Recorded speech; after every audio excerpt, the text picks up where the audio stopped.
For centuries, the edge of our maps was marked with a chilling warning. Here be dragons. We laughed at the sailors who returned from the mist, trembling as they spoke of monsters that could swallow ships whole. We dismissed their sketches as the fever dreams of men, driven mad by the sun and salt. But what if I told you that the line between myth and reality isn't a wall, but a thin, fading veil? Today, we aren't just telling legends. We are looking at the terrifying moment when science was forced to admit that the nightmares were actually breathing. Chapter 1. The Kraken, the Terror of the Abyss. Imagine it's the year 1752. You are on a wooden vessel in the North Atlantic. The water begins to churn, not from a storm, but from something rising beneath you. A massive, pulsating mass of flesh and tentacles, thick as tree trunks, breaks the surface. This was the Kraken. To the Vikings and Bishop Pontoppidan, it was a beast a mile wide that created whirlpools. For hundreds of years, the giant squid was the ultimate sailor's tall tale. It was the Bigfoot of the ocean. In the 1800s, legendary naturalist Jules Verne wrote about it in 20,000 Leagues Under the Sea, but the scientific community remained skeptical. They called it mythical exaggeration. That was until pieces of the nightmare started washing ashore. In 1873, a fisherman in Newfoundland hacked off a 19-foot tentacle from a beast that attacked his boat.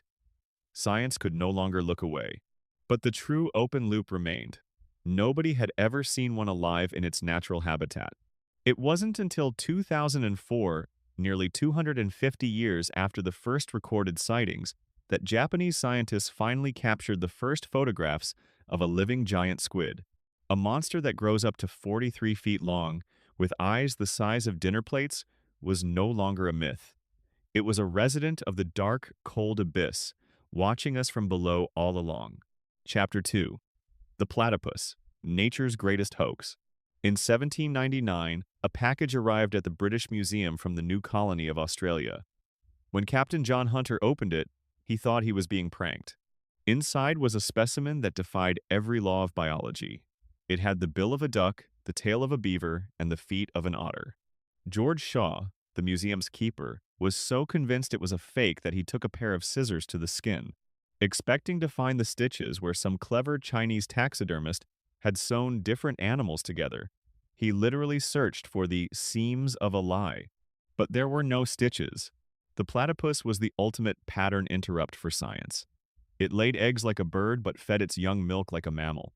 It was venomous like a snake and had electrical sensors in its beak like a shark. It was a creature so mythical in its construction that it took nearly a century for the scientific world to fully accept that nature had a sense of humor this dark. It reminds us that just because something looks impossible doesn't mean it isn't breathing. Chapter 3. The Gorilla, the Wild Man of the Woods. Long before we knew them as our gentle cousins, stories circulated in Europe about a race of wild men in the African jungles. They were described as giants with superhuman strength, covered in hair, who could crush a man's ribs with a single strike. Explorers called them pongo or gorillae, a term borrowed from an ancient Carthaginian explorer named Hanno. To the sophisticated scientists in London and Paris, these were nothing more than distorted memories of escaped chimpanzees or tribal legends designed to scare off outsiders. They were treated with the same skepticism we treat Bigfoot today. Everything changed in 1847. An American missionary named Thomas Savage obtained several bones, including a massive, terrifying skull in Liberia.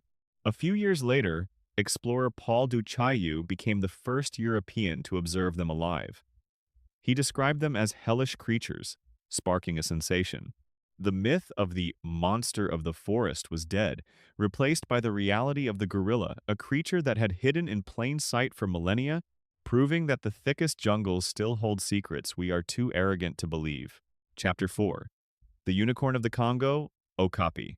In 1890, the famous explorer Henry Morton Stanley returned from the treacherous depths of the Congo. He brought back tales of a donkey-like creature the local tribes called the Ati. For years, Europeans had whispered rumors of the African unicorn hiding in the dense, impenetrable rainforests. The sophisticated scientists in London laughed it off. They assumed it was a hoax, or perhaps just a mutant zebra with a skin condition. But in 1901, the British governor of Uganda, Sir Harry Johnston, obtained a complete skin and skull. the laughter in London abruptly stopped. It wasn't a zebra. It wasn't a horse.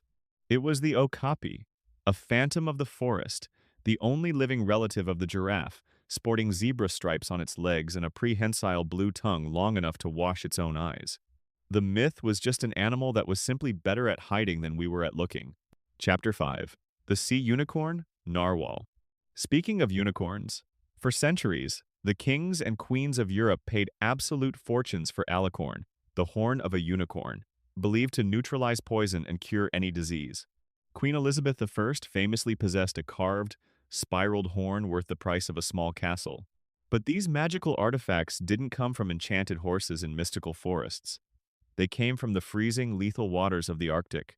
Viking traders had been hunting a real-life sea monster and selling their long, spiraled tusks to gullible European royals. When science eventually caught up, it ruined the unicorn myth, but it revealed something equally bizarre: the narwhal. A whale with a single, massive sensory tooth, sometimes 10 feet long, piercing straight through its upper lip. Truth, it turns out, is much weirder than fiction. Chapter 6. The Dragons of the East, Komodo dragon. Sudden drop in background music, tone turns serious. Forget unicorns for a second. Let's talk about dragons. In 1910, Dutch pearl fishers returning from the Lesser Sunda Islands in Indonesia whispered terrified accounts of land crocodiles. They swore these beasts grew up to 10 feet long, had armor like scales, and could devour a wild boar whole. The colonial administration rolled their eyes. Dragons? In the 20th century? But a lieutenant named Stein van Hensbroek decided to investigate. He traveled to the remote island of Komodo, tracked one of the beasts, shot it, and sent its skin to Java. The Komodo dragon was officially documented. No, it wasn't breathing fire, but with its venomous bite, serrated teeth, and ability to hunt large prey, it was the closest thing to a mythical dragon the modern world had ever seen. The nightmares sketched on ancient maps were alive, and they were hunting in the Indonesian sun. Chapter 7. The living fossil, Coelacanth. But perhaps the most shocking revelation didn't come from a jungle or an unexplored island. It came from a local fish market. Imagine walking into a morgue and seeing a dinosaur sitting up on the table. That is exactly how the global scientific community felt in 1938. For decades, scientists had studied the fossilized remains of the coelacanth. They knew this bizarre, four-lobed fish swam in the oceans during the time of the T-Rex, and they were absolutely certain it had gone extinct 66 million years ago. Case closed. Until a museum curator named Marjorie Courtenay-Latimer was walking through a fish market in South Africa and spotted a strange, iridescent blue fin sticking out of a fisherman's daily catch. It was a coelacanth. It wasn't a fossil. It was dripping wet, massive, and had been caught alive just hours earlier. It was as if a triceratops had wandered out of the woods and onto a highway. This single discovery forced us to rewrite the biology textbooks overnight. It proved a terrifying point. The ocean doesn't care about our timelines. It keeps its own secrets. These creatures teach us a very humbling lesson. We like to think we have the world mapped out, categorized, boxed up, and conquered. But the truth is, the shadows are still full of things we simply do not understand. The line between a crazy legend and a scientific fact is often just a matter of time, patience, and a single photograph. So, the next time you hear a local legend about a monster in the woods, or a giant beast in the deep, don't laugh too quickly. They might just be waiting for their moment to step out of the myth and into the light. If you love diving into these real-life mysteries, make sure to hit that subscribe button right now so you don't miss our next deep dive into the unknown. And I want to hear from you. Which mythical creature do you think will be the next to be proven real by science? Bigfoot? The Loch Ness Monster? Let me know in the comments below.